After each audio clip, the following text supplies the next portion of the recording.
우리 사랑할까요? 한 번 더 해보겠습니다. 서로 사랑합시다. 우리 사랑할까요? 예, 좀 간지럽죠? 그래도 되는 이유는 충분히 넘칩니다. 다시 한번 해보겠습니다. 하나님은 나를 사랑하십니다. 그 증거가 그리스도 안에 차고 넘칩니다. 성령의 감동받으면 알게 됩니다. 예, 정말 여러분, 하나님이 우리를 지극히 사랑하고 계십니다. 맞습니까? 그 증거가 그리스도를 통하여 나를 구원하신 것입니다. 항상 그 증거 때문에 하나님을 향하여 평안을 누리시고 감사하시고 또 많은 사람들을 사랑할 수 있는 우리의 심령에 성령의 열매가 맺어지기를 예수님의 이름으로 축복합니다. 근데 서론부터 말씀 제목이 또 싸납습니다. 하나님의 진노. 이것은 정말 어쩔 수 없이 나눠야 되는 말씀입니다. 왜냐하면 지금도 많은 사람들이 하나님의 진노 가운데 있기 때문이고, 우리는 또 우리 자신도 모르게 하나님의 진노를 우리 자신에게 쌓아가고 있기 때문입니다. 지난주에 우리가 말씀 본문 속에서 남을 판단하지 마라. 여러분, 남을 판단하면 그것이 말씀해 보니까 로마서 2장을 계속 여러 번 읽어보시면 눈에 안 들어오던 말씀들이 보이게 될 것입니다. 우리가 남을 판단하는 그것이 결국은 뭘 하게 만드냐면 하나님을 모욕하는 짓이다, 하나님을 욕되게 하는 짓이다, 이렇게 말씀하고 있습니다. 그러니까 하나님을 멸시하는 것이다, 이렇게 말하고 있습니다. 또 오늘은 본문 속의 말씀을 보니까 우리가 정말 이렇게 남을 판단하고 남에게 이래야 된다 저래야 된다라고 가르치는 그것들이 내가 실제적으로 그 열매를 맺지 못하면서 하면 그것이 오히려 이제는 하나님을 욕먹이는 짓이다, 이렇게까지 말씀을 하고 있습니다. 그래서 우리는 말 한마디 한마디 한마디에 우리의 마음의 중심들을 잘 살펴봐야 될 줄로 믿습니다. 오늘도 말씀해 보니까 제목이 뭐였죠? 할례는 어디에다 하라고요? 마음에다 해라. 하나님의 진노가 지금 어떻게 진행되고 있냐면 이 제목을 이해할 수 있습니다. 하나님의 진노가 어떻게 진행되는지 알면. 하나님의 진노는 그 원인이 뭐라 그랬습니까? 불경건 때문이라고 했습니다. 이유가 우리가 뭐 도둑질했다 뭐 했다, 이거는 2차적인 문제고 가장 근본적인 것이 하나님을 내 마음속에 없다고 하는 거예요. 하나님을 내 마음에 두기를 싫어하는 것입니다. 하나님 말씀 듣기를 거부하는 거예요. 그게 불경건이거든요. 그러므로 말미암아 하나님하고 나하고 하나도 안 맞게 계속 틀어져 가는 것, 그걸 보고 불의라고 합니다. 하나님과 나 사이에 하나도 안 맞는 거예요. 그래서 하나님은 신실하게 계속 우리에게 말씀을 주시는데 그 말씀, 그리고 그 말씀을 하나님은 성취시켜 나가시는데 그 말씀의 성취를 우리는 인도받아 가지 않는 그 상태, 그게 불의입니다. 믿는 신자들이 불경건은 혹시 없을지 모르지만 불의의 범죄는 참 많이 범하는 것 같습니다. 이렇게 되어지니까 하나님이 진노를 행하시는 방법이 뭐라 그랬죠? 우리를 어떤 마음 속에 내버려 두는 것이라고 표현되어 있습니다. 전부 뭐라고 표현되어 있냐면 마음의 정욕과 그 더러움에, 그러니까 우리의 마음에 어디에다 버려두시는 거라고요? 정욕과 더러움에 버려두신다. 또 부끄러운 욕심에 내버려 두신다. 욕심도 결국은 어디죠? 마음 심자가 들어가 있어요. 그래서 우리의 욕심 가운데 하나님이 우리를 내버려 두신다. 뿐만 아니라 하나님 두기를 싫어하는 그 상실한 마음 가운데 하나님이 내버려 두신다. 이게 하나님이 진노하시는 방법이라 그랬습니다. 그래서 우리의 마음이 그렇게 더러운 것, 썩어질 것, 어두운 것, 정말 상실한 그 마음 가운데 내버려지니까 어떻게 되어지죠? 그곳에는요, 정말 말 그대로 시궁창과도 같아요. 우리 사람이 시궁창에서 산다고 생각해 보십시오. 저 아프리카의 사람들이요, 굶어 죽는 것도 많지만 질병에 노출돼서 죽는 사람들이 너무나도 많습니다. 맑은 물이 없어요. 마실 물이 없습니다. 그러다 보니까 오염된 물들을 먹고, 씻을 물이 어디 있습니까? 뭐 먹을 것도 없고 씻을 물도 없고 뭐 마실 물도 없고, 이러니까 계속해서 질병에 노출되는 거죠. 그러다가 이제 30도 안 돼서 그렇게 죽는 아이들이 그렇게도 많다고 합니다. 그러니까 더러운 환경 속에 노출되어 있으니까 어쩔 수가 없는 것이죠. 이렇게 되어지니까 우리 사람 마음으로부터 지금 우리가 어디에 떨어져 있냐면 모든 상실된 마음 가운데 우리가 욕심 가운데 더러운 가운데 떨어져 있다 보니 그 모든 결과가 결국은 하나님이 우리를 사망 가운데 그것으로 말미암아 우리를 사형을 시키시겠다라고 그렇게 선포하는 그 자리에 우리가 떨어져 있는 것입니다. 그런데 문제는 뭐냐면 이 하나님의 진노에 대해서는 그래서 누구도 피해갈 수가 없어요. 그런데 오늘 이제 말씀은 이건 뭐냐면, 그런데 이런 하나님의 진노 가운데 모든 사람이 지금 다 하늘로부터 내려지게 되어 있는데 우리들만큼은 아니겠지, 나는 아닐 거야 라고 생각하는 한 부류가 있어요. 그게 바로 유대인입니다. 이 유대인들은 우리는 그렇지 않아. 왜냐하면 이 유대인들은요 굉장한 자부심이 있는 민족입니다. 유대인이라는 그 말 자체가 언제부터 실질적으로 쓰이기 시작했냐면 이스라엘 백성들이 하나님 앞에 또 불신하고 우상 숭배하고 범죄하여서 하나님이 이스라엘 가운데 징계를 내리실 때 바벨론에 70년 동안이나 포로가 되도록 만드셨어요. 그 포로 생활하는 동안에 이스라엘 백성들을 지칭하여 부르는 말이 유대인이었습니다. 왜냐하면 북이스라엘은 저 아수르에 의해서 멸망을 당했고 이제 남아있는 쪽이 나라가 두 쪽으로 갈라졌는데 북이스라엘과 남유대였습니다. 그 남유대가 유대 민족이거든요. 그러다 보니까 그때부터 유대인들을, 남유대 민족들을 이제 포로로 잡아다 놨으니까 얘네들을 보고 유대인이라 칭하면서 유대인이라는 이름이 고착이 된 것입니다. 그 이름 뜻이 뭐냐면 찬송을 받을 만하다, 정말 영광을 받을 만하다, 칭송을 받을 만하다, 이제 이런 뜻입니다. 사실 이 사람들이 그런 이름에 걸맞도록 혈통도 사실 대단합니다. 이 사람들이 하나님 앞에 처음 부름받은 것이 아브라함 때 하나님이 선택해서 부르셔서, 그리고는 네 씨로 말미암아 하나님이 이제 약속하신 것들이 있습니다. 그러니까 그 혈통이 마태복음 1장 1절에 보면 아브라함과 다윗의 자손 예수 그리스도의 세계라. 다시 말하면 예수 그리스도, 우리를 위하여 이 땅에 구원자로 오실 그 그리스도가 오실 혈통으로 하나님이 부르신 민족이 유대 민족입니다.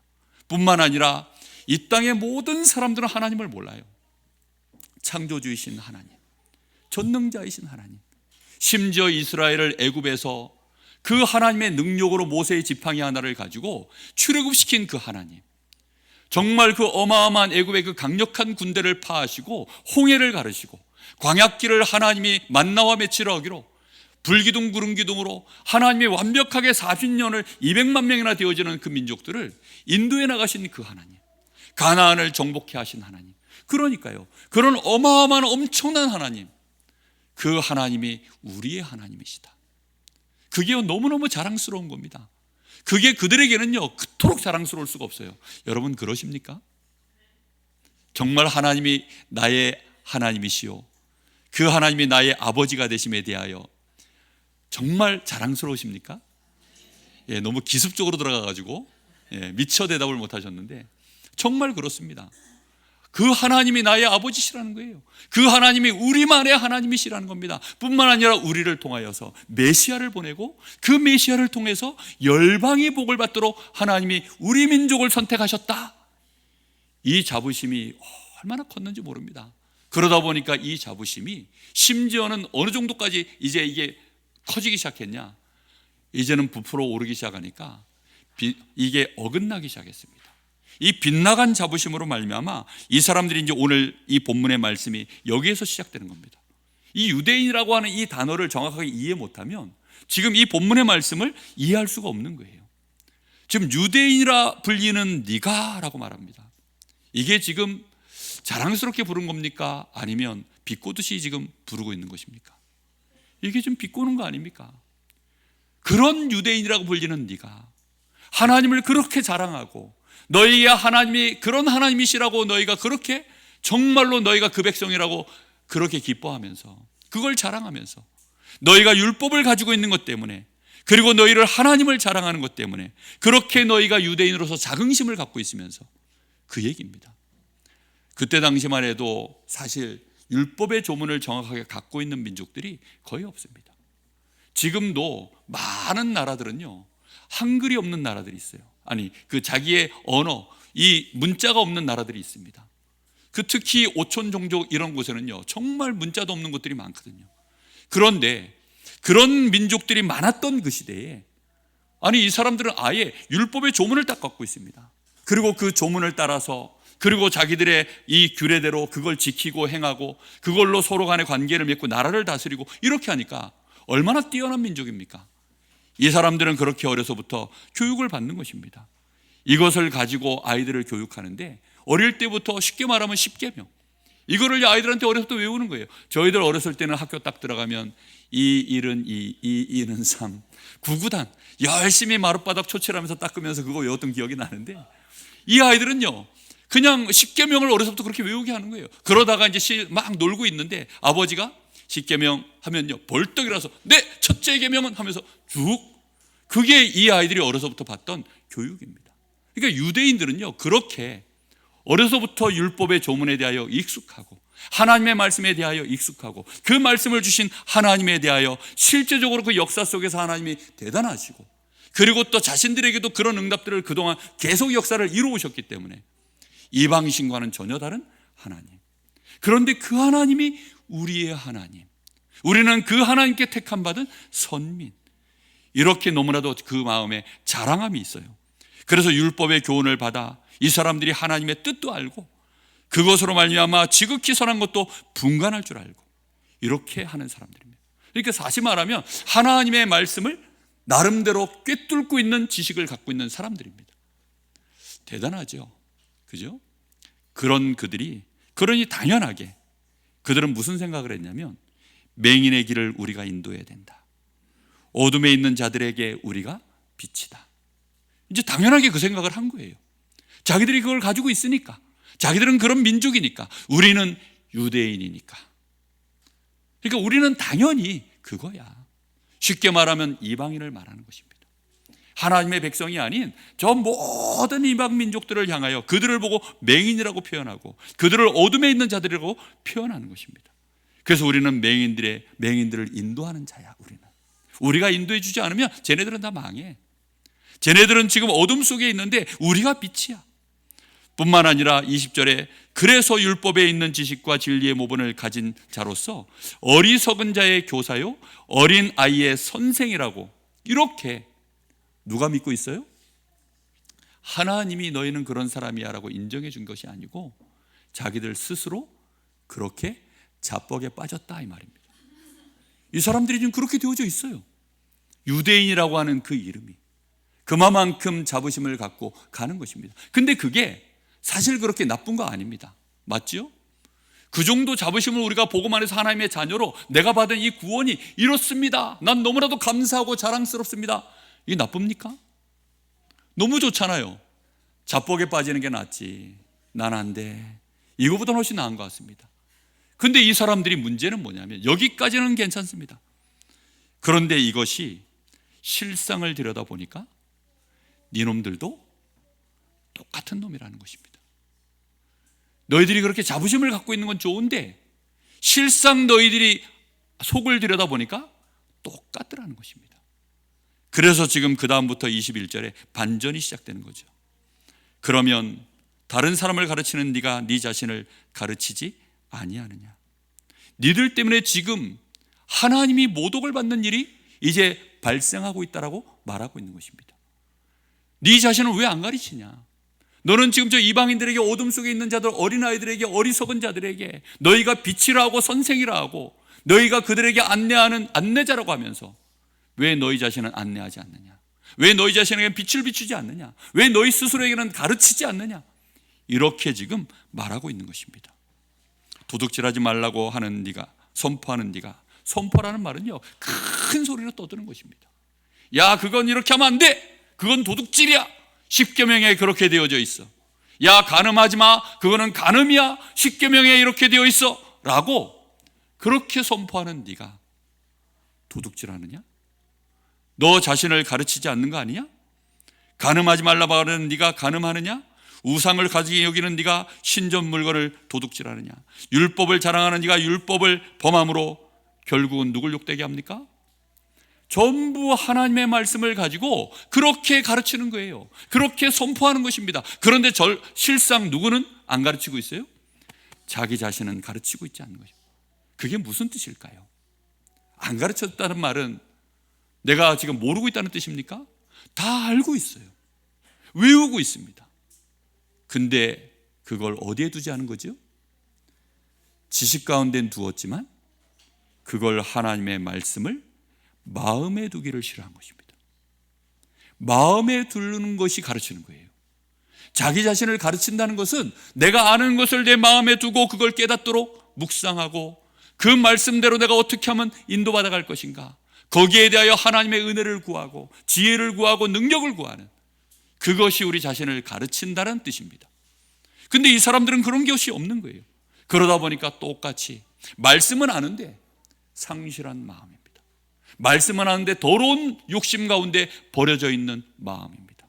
이러다 보니 여전히 그 속에는 더러운 것들, 욕심들, 비방하는 것들, 시기하는 것들, 살인, 수군수군, 많은 이런 것들이요 가득 그 안에 여전히 들어있어서, 여러분 유대인들이 역사상 도둑질을 합법적으로 가장 많이 했던 것이 뭔지 압니까? 유대인들이 제일 잘하는 장사 중에 하나가 돈 장사예요. 그걸 다른 말로 고리대금이라고 하죠. 그 많은 이 소설이나 영화에 보면 주로 고리대금업자는 누구로 나오죠? 보통 유대인입니다. 이 유대인들이 얼마나 그걸 잘하는지 모릅니다. 심지어 성전 안에서 이 사람들이 지금 그 성전세를 받기 위하여, 아니 짐승 가지고 오면 그 짐승, 야 우리가 검사해 줄게, 검사비 받아먹고, 또 성전에 헌금하려고 들고 들어오면 야 그거는 이방인들이 쓰는 동전을 어떻게 하나님의 성전에 들고 와서 우리가 헌금할 수 있어. 쉽게 말하면 여러분들이요 헌금 들고 오잖아요. 5만 원짜리, 만 원짜리 이런 거 들고 오시면 제가 딱 우리 교육자들 시키고 우리 중지자들 딱 서가지고, 자 가져오셨습니까? 5만 원 거는 교회 성전 세결로 바꿔드리겠습니다. 그러면서 거기서 커미션을 먹는 거예요. 조금 이윤을 남기는 거죠. 그런 식으로 해서요 이 사람들이 완전히 정말 도둑질을 하는 것입니다. 실제 그때 당시에 유대의 랍비들 중에 그렇게 가늠하는 사람들이 많았다고 합니다. 랍비들은 인기인이거든요. 아무래도 말씀의 지도자고 반짝반짝 빛나는 위치에서 하나님의 말씀을 지혜롭게 막 그렇게 가르치면 아무래도 거기에서 사람들에게 인정을 받을 거 아닙니까?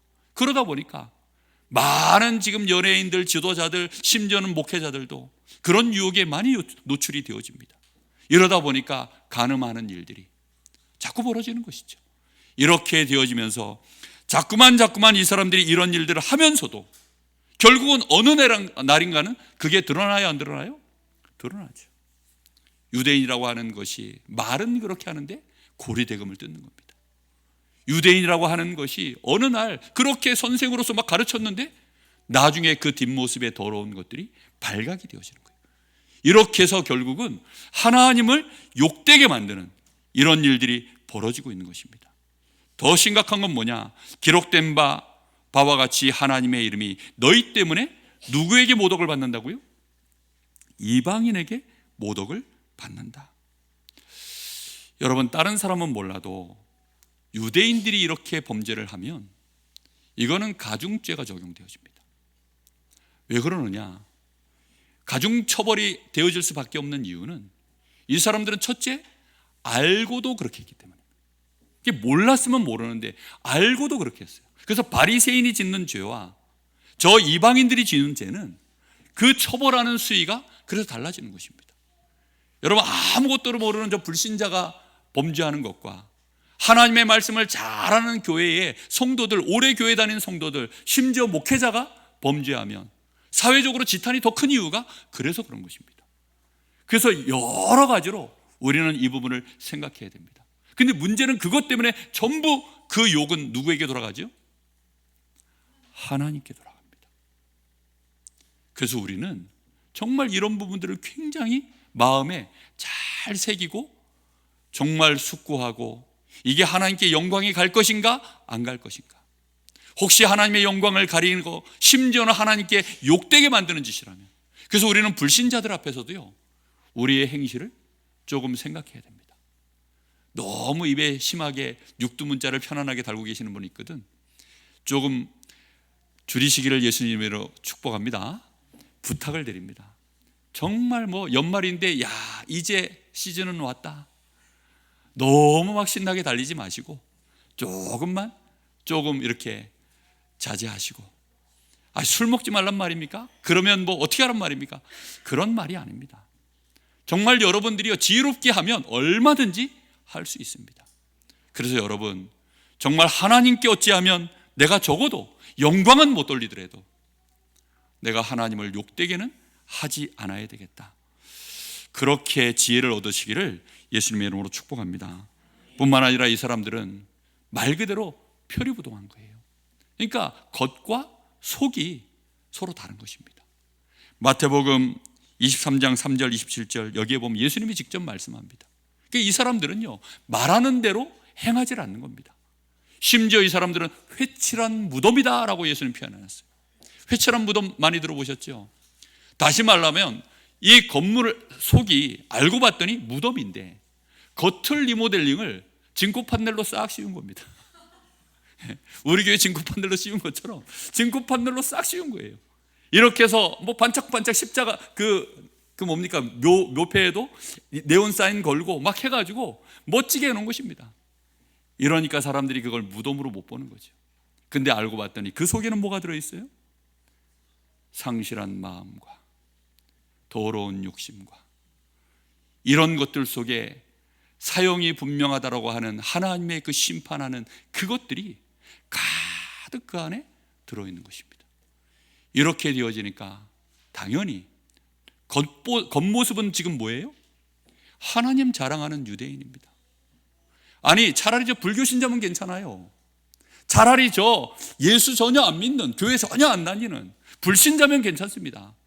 근데 하나님의 자녀라고 하는 내가 하나님의 말씀에 대하여 평상시엔 내가 유리할 때 쓰고 불리할 때는 안 쓰고 막 이런 식으로 저런 식으로 막 나 교회 다녀 막 이러면서 어떤 분이 그래요. 자기는 절대 술 담배 안 한다. 술 담배 안 한대요. 왜 안 하냐 그랬더니 나는 교회 다니기 때문에 안 합니다 이러는 거예요. 근데 온갖 욕은 그 사람이 다 먹어요. 스타일 이해되시죠? 사람이 딱 뭔가가 좀 편향되게 고집스러워가지고 난 술 담배 안 합니다 하는데 그 고집스러움이 모든 부분에 다 나타나요. 이래서는 사람들하고 소통도 안 되고 사람들한테 딱 욕먹기 좋은 캐릭터인데 이 사람이 자기 좋은 대로 팔이 안으로만 굽도록, 쉽게 말하면 내로남불이죠. 내가 하면 로맨스, 남이 하면 이제 불륜인 거죠. 이제 이런 식의 사람인 거예요. 이러다 보니까 욕을 먹는 것입니다. 저 교회 다닌다는 것이, 저 교회 저 장로라는 게, 저 교회 저 목사래. 이제 이러면 어떻게 됩니까? 이렇게 되어지니까 욕이 얼마나 하나님께 더 가겠습니까? 그러니 가중처벌이 되죠. 뿐만 아니라 결국은 너희 때문에 하나님이 누구에게 욕을 먹어요? 이방인에게 결국은 그래서 욕을 먹는 일이 벌어지기 때문에. 하나님이 욕먹을 분이십니까? 한번 생각해 보십시오. 하나님이 욕을 먹으면 되겠습니까? 정말 이것처럼 불경건과 이것처럼 불의함이 또 있을 수 있을까요? 상상만 해도 끔찍한 일 아닙니까? 지금 하나님이 안 보이시고 하나님이 안 계신 것처럼 보이니까 우리는 너무 쉽게 생각할 수 있지만 하나님이 앞에 계시고 나 때문에 지금 이 불신자가 하나님을 향하여 막 그렇게 모욕을 하는 일을 언사를 하면 우리는 그 앞에서 어떤 마음일까요? 정말 죽고 싶은 마음이겠죠. 우리 본심은 그게 아닌데, 그렇죠? 우리의 본심은 하나님이 영광을 받으시는 건데 우리는 어찌된 게 내 인생이 이 모양 이 꼴에는 정말 죽고 싶을 거, 차라리 지옥으로 하나님 날 던지십시오.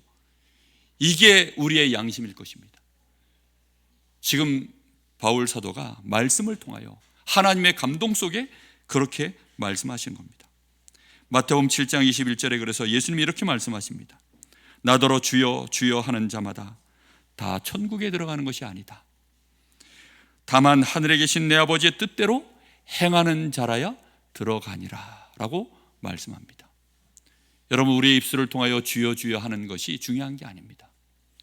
그 주여 주여라고 내뱉는 그 하나님이 나 때문에 욕되게 되지 않는가를 오늘 말씀 속에서 발견하셔야 됩니다. 이렇게 하지 못하면 결국은 너희의 할례가 뭐가 된다고요? 무할례가 되느니라 라고 얘기합니다. 아니, 갑자기 뜬금없이 할례가 왜 튀어나옵니까? 유대인에게요, 할례는 정말 가장 상징적인, 정말 유대인 하면 떼놓을 수가 없는 그 상징적인 단어가 할례이거든요. 대한민국 하면 뭐 상징이 뭘까요? 뭐 무궁화? 백의민족? 뭐 태극기? 뭐 한반도? 뭡니까? 뭐 한글? BTS입니까? 하여튼 뭐 대한민국 하면 막 그 자존심 중에 자존심, 우리의 자존감을 표현하는 대표적인 그 뭔가 하나, 그게 유대인에게는 할례인 것입니다. 그 할례는 언제부터 시행됐냐? 창세기 17장에 보면 하나님이 아브라함을 이제 창세기 12장 때 처음 부르십니다. 그래서 내가 너와 함께 하겠다. 너는 내가 지시한 땅으로 가라. 그리하면 내가 너와 함께하고 내가 너를 복을 주어서 너를 통하여 모든 민족이 네 씨를 통하여 열방이 복을 받도록 내가 그렇게 하겠다. 근데 하나님이 그 약속을 주셨는데 아브라함 나이 75세 때 부름을 받았습니다. 벌써 75세면 나이가 많았죠. 근데 어느덧 100세를 향하여 가는 거예요. 100세를 향하여 가는데 그 안에 사라는 이미 여자로서의 폐경기가 온 거예요. 다시 말하면 더 이상 아이를 생산할 수 없는 몸이 돼버렸고, 이 아브라함도 어느 날 이제 늙어가고 있는데 하나님이 약속하신 것은 네 씨로 말미암아라고 얘기하시는 겁니다. 그런데 아브라함이 그 사실을 이제는 너무 시간이 많이 가는데도 하나님이 응답이 없으니까 믿을 수가 없어서 그러고 있는데, 하나님께서 아브라함에게 다시 똑같은 언약을 다시 말씀해 주시고, 그리고는 네 몸에 할례를 행하라. 할례가 뭔지 혹시 모르시는 분 계십니까? 할례는 남자의 성기에 쉽게 말하면 포경수술을 하는 겁니다. 그걸로 너의 생식기에 증거를 하나님 보이겠다는 겁니다. 왜 하필이면 하나님이 거기다 하셨을까요? 거기에서 씨가 나오잖아요. 그래서 하나님이 너 소변 보고 볼일 볼 때마다 하나님의 언약을 기억하라고 하나님이 증표로 주신 것입니다. 그렇게 하나님의 메시아의 언약, 네 씨로 말미암아, 다시 말하면 네 아들 이삭을 통하여 내가 반드시 하겠다, 이렇게 하나님이요 할례를 행하게 한 겁니다. 그래서 남자아이는 태어나면 8일 만에, 그리고 그때 당시에는 이미 다 나이를 먹고 이미 어른들이 되어 있을지라도 그 집안에 남자 식솔 들이면 종까지도 싹 다 할례를 행했습니다. 아브라함도 99세 나이에 그래서 할례를 행했어요. 여러분, 성경 퀴즈 나오면 나중에 맞추시기 바랍니다. 아브라함이 몇 살에 할례를 행했을까요? 99세입니다. 99세에 할례를 했다니까요. 그때 당시에 의술이 발전했습니까? 아닙니다. 예전에 군대 가서 혹시 할례를 하신 분들 아시죠? 얼마나 군대 안에서 하면요 무섭게 하는지 모릅니다. 그런데 그때 당시에는요 더 위험한 시절입니다. 그런데도 그 할례를요 계속 이제 어떤 민족도 안 해요. 유대 민족만이 그 할례를 계속 해오고, 그 할례의 징표 속에서 우리는 이제 메시아가 오실 민족이야. 그리고는 하나님의 언약 안에서 계속 이어져 왔는데, 이 사람들이 뭐만 남았느냐? 언약은 놓쳐버리고 할례를 행한 우리는 유대인이야. 그래서 우리는 8일 만에 할례를 행했으면, 내 몸에 이 할례의 징표가 있으면 이제 우리는 무조건 하나님의 그 축복 속에 우리는 들어가도록 이것이 증거야. 우리는 구원받은 하나님의 백성이야. 이렇게 이 사람들이 착각을 한 겁니다. 몸에다가 행한 그 할례 하나를 가지고. 이러다 보니까 이 지금 전도자 바울이 그걸 가지고 지금 딱 얘기를 하는 겁니다. 너희가 몸에다가 할례를 행했다고 해서 그게 증거가 될 수는 없는 거야. 너희가 이 하나님의 말씀을, 이 율법을 온전하게 성실하게 너희들이 순종하지 아니하면 너희는 그 할례가 결국은 무할례가 되는 거야. 그러면서 논리를 펴기를, 무할례자들이 만약에 하나님의 율법과 그 조문을 성실히 지킨다면, 너희들이 율법의 조문을 지키지 아니하는 너희들을 향하여 너희들의 할례는 무할례라고 칭할 것이고 우리가 오히려 할례자가 되는 거 아니야? 그렇게 지금 얘기를 한다는 것입니다. 이 할례는 그래서 종교적인 형식주의를 뜻하는 것입니다. 이 사람들은 얼마나 하나님을 자랑스럽게 여기고 우리는 하나님의 종이라고 자랑했는지, 그래서 유대인들이 쓰는 뚜껑 아시죠? 이렇게 20cm 직경쯤에 되는 요 하나 맨날 이렇게 쓰고 다니잖아요. 그걸 카피라고, 카파라고 합니다. 그 카파를 머리에, 그 사람들은 군대 나가서 전쟁을 할 때도요, 그래서 헬모 안에다가 그 카파를 쓰고 이렇게 헬모를 쓴다고 합니다. 우리는 하나님을 섬기는 거야. 이 머리에다가 이게 무게가 있으니까 누군가 이제 나를 누르는 거에 대하여 내가 복종한다는 뜻입니다. 그렇게 해서는 이 사람들은 그렇게 하는데 형식은 그렇게 갖췄는데 실제로는 아니라는 거죠. 여러분, 율법책을 가지고 있고 율법책을 외우고 있으면 유대인입니까? 그게 아니라는 것입니다. 그 율법을 실제로 네 몸에 할례를 행해서 겉모습이 그렇게 있으면 네가 유대인이냐? 아니라는 것입니다. 내가 목사의 직을 갖고 목사로서 직함을 갖고 있다고 해서 내가 진짜 하나님의 종이 맞냐? 아니라는 것입니다. 너희가 직분을 갖고 있어서 교회 안에 어떤 이름을 갖고 있다고 해서 너희가 하나님의 자녀라는 뜻이냐? 아니라는 것입니다. 아이들한테 물어봅니다. 너는 구원받은 증거가 뭐니? 그랬더니 아이들이요, 저는요 모태신앙입니다. 우리 아빠가 목사님인데요, 저는 어려서부터 우리 어머니 손잡고 교회 다녔는데요, 그런 것이 너에게 구원의 증표가 되지 않는다는 뜻입니다. 얼마나 많은 사람들이 근데 착각하는지 몰라요. 좋은 차를 타고서 거기에서 내리면 그 사람이 훌륭한 사람입니까? 좋은 차를 탔다고 해서 차는 좋은 거지만 그 사람은 따져봐야 된다는 것입니다. 무슨 말인지 이해됩니까? 정말 이 사람이요 좋은 말을 하지만 그 좋은 말을 하는 것은 좋은 말이지만 그 사람에 대해서는 따져봐야 된다는 거예요. 그런데 지금 유대인들은 그런 게 아예 없어요. 그냥 할례를 행했으니 우리는 구원받았어, 우리는 하나님의 백성이야, 그래서 우리는 이방인들 가르쳐야 되고 우리는 그들 앞에 비치고 쟤네들은 지옥의 땔감에 불과해, 이렇게까지 얘기합니다. 그러니 이런 말들이 너무 심각하게 지금 복음을 막아서니까, 그래서 오늘 말씀의 제목이 뭐냐면 할례는 어디다가 행하라고요? 마음에 행할지니라고 합니다. 오늘 이 말씀이 결론인데요, 정말 마음에 잘 담게 되기를 예수님의 이름으로 축복합니다. 할례는 유대인의 증표가 맞습니다. 그래서 육신에 행하면 사람들이 얘가 유대인이구나. 요즘은 구별하기가 어렵죠. 할례의 증표를 갖고 있는 사람들이 많으니까요. 저도 갖고 있는데요. 그러니까 유대인이라 그게 안 됩니다. 근데 그때 당시에는 그게 다 유대인들은 그 증표를 갖고 있어요. 그런데 하나님의 자녀가 되어지는 증거는 어디에 행해진 할례여야 된다고요? 마음에 행해져야 된다라고 합니다. 그럼 할례의 전제 조건이 있습니다. 할례는 그냥 하신 것이 아니라 하나님이 언약을 주셨습니다. 내가 너와 함께하고 너는 내 백성이 되는 거야. 너는 나를 경배하고 나는 너를 축복하는 거야. 내가 너로 말미암아 너를 통하여 복을 주고 너를 통하여 열방이 복을 받도록 내가 만들 거야. 그 일을 이루는 일에 그리스도를 통하여 내가 이 모든 언약을 이루어 갈 거야 라고 하나님이 언약을 주셨어요. 그 언약에 대하여 내가 믿습니다. 내가 그 언약에 순종하겠습니다. 그 언약의 길을 따라 나도 하나님의 뜻을 따라 그렇게 내 인생 여정을 가겠습니다 라고 할 때 행하는 것이 할례입니다. 무슨 말인지 이해됐습니까? 아브라함은 그렇게 한 거예요. 그렇게 할례를 행한 것입니다. 하나님이 그렇게 되라고 할례를 하게 하신 것입니다. 언약의 핵심은 우리를 구원하시는 그리스도이십니다. 그래서 우리는 이 사실을 붙잡고 우리의 마음에 할례를 행하는 것입니다. 자, 그러면 마음에 행하는 할례가 도대체 뭘까요? 그거는 그리스도에 대한 약속을 내 마음에 어떻게 하는 겁니까? 받아들이는 것입니다. 어떻게 받아들이죠? 나는 죄인입니다. 나는 불경건과 불의 속에 있는 자입니다. 나는 하나님의 진노 아래 있는 자입니다. 하나님 나를 긍휼히 여기시고 나의 죄를 용서하여 주옵소서. 나를 구원하여 주옵소서. 나를 불쌍히 여겨 주옵소서.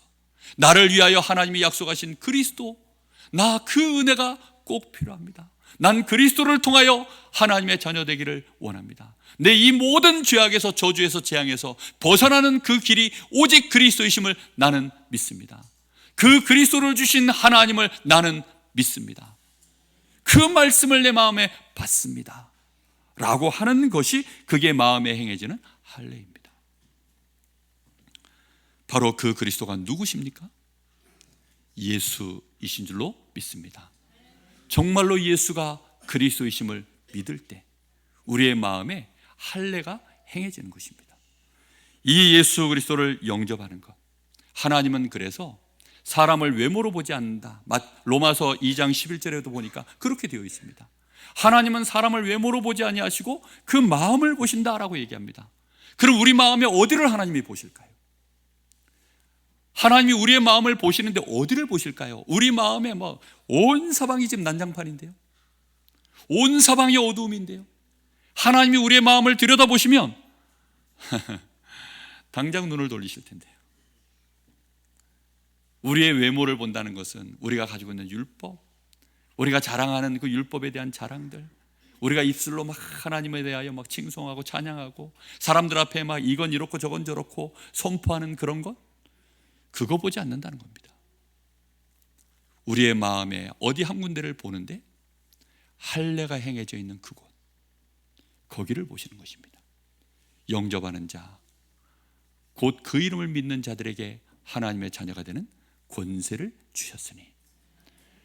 요한일서 5장 11절에서 13절에 보니까 하나님의 아들이 있는 자에게는 생명이 있고 하나님의 아들이 없는 자에게는 생명이 없느니라. 우리의 마음속에 하나님의 아들 예수 그리스도가 그 영으로 우리 안에 계시는지, 할례는 마음에 알지니 율법 조문에 있지 아니하고 어디에 있다고요? 영에 있느니라. 우리의 영에 하나님의 영이 임해 계시는가? 우리의 이 심령 가운데 하나님의 성령이 임해 계시는가? 그래서 우리는 예배할 때 하나님은 영이시니 예배하는 자가 영과 진리로 예배할지니라. 그렇습니다.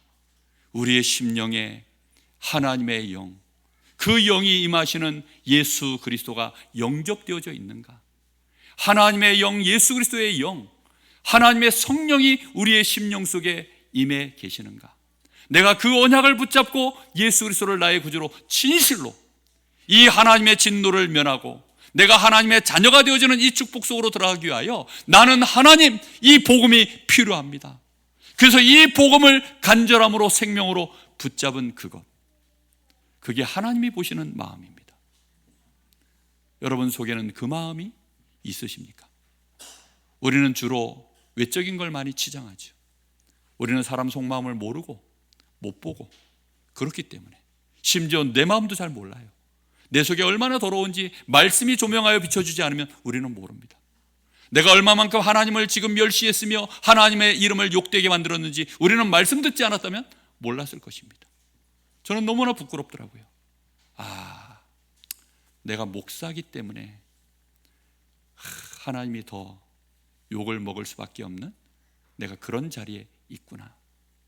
그러니 나의 행실을, 정말 나의 믿음을, 나의 이 영적인 성숙함을 지금보다 더 훨씬 내가 하나님 앞에, 사람들 앞에 온전하게 나를 세워가야 되는구나.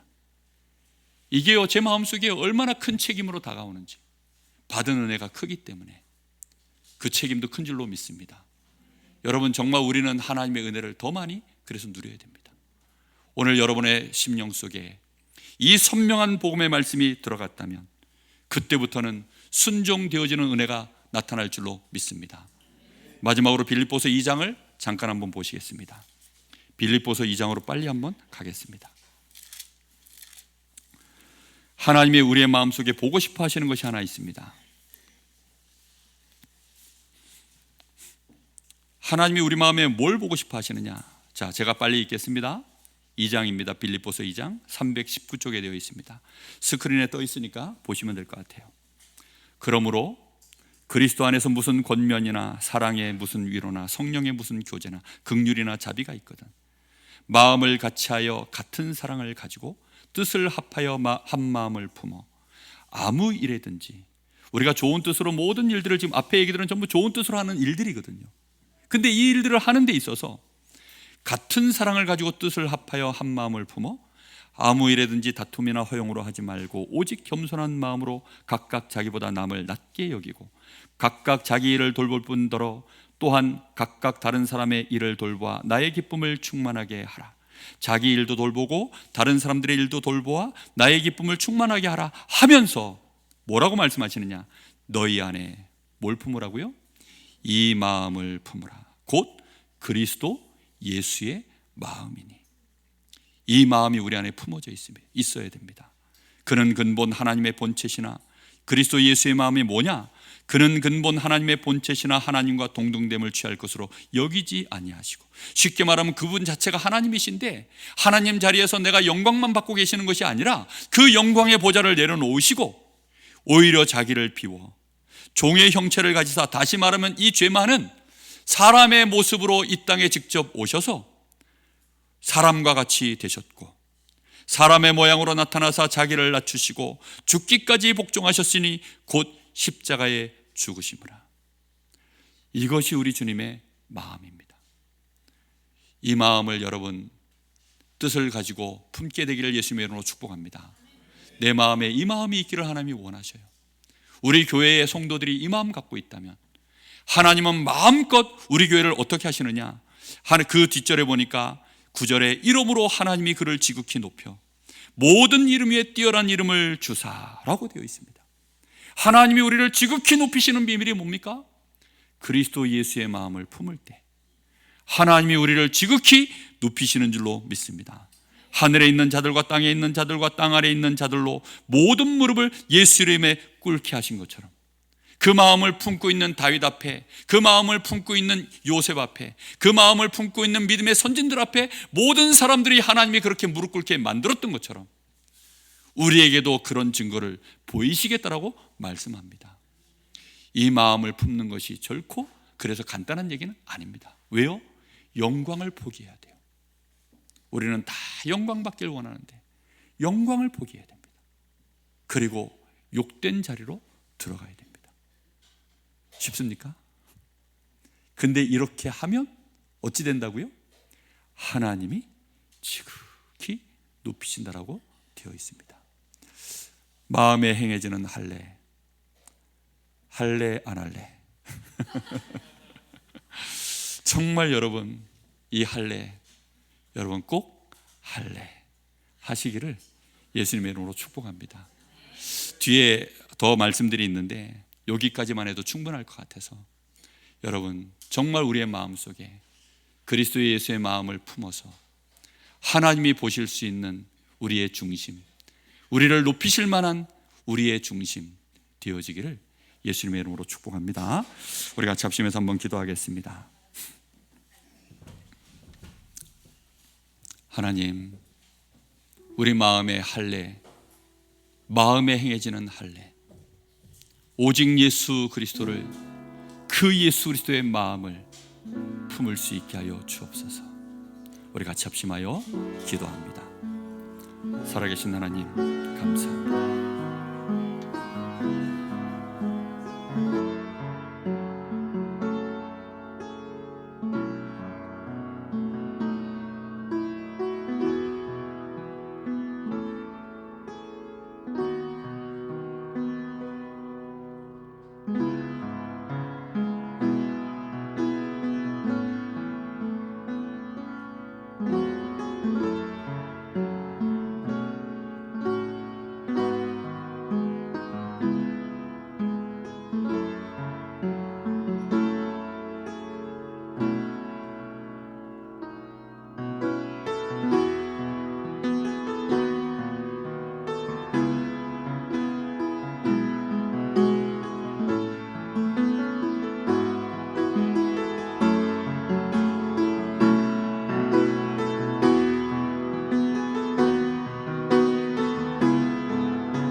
우리 주 예수 그리스도의 이름으로 기도하옵나이다. 아멘.